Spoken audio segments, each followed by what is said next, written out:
Flamuri i Kuqezi u bekua me këtë 28 nëntor në kishat ortodokse shqiptare në mesha të posaçme, si kjo në katedralen Ngjallja e Krishtit, e drejtuar nga kryepeshkopi i Shqipërisë Joan, i cili e riktheu këtë traditë që në vitin 1998, kur fronëzua metropoliti Korçës.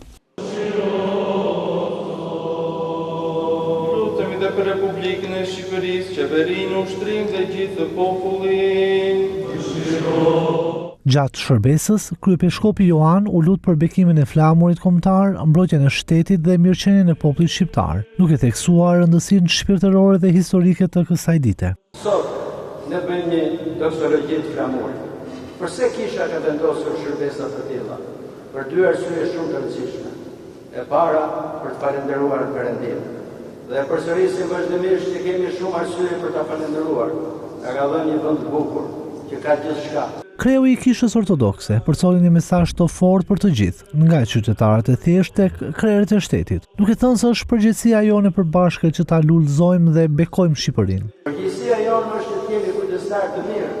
Mundohemi ta lulëzojmë e ta bekojmë këtë vend.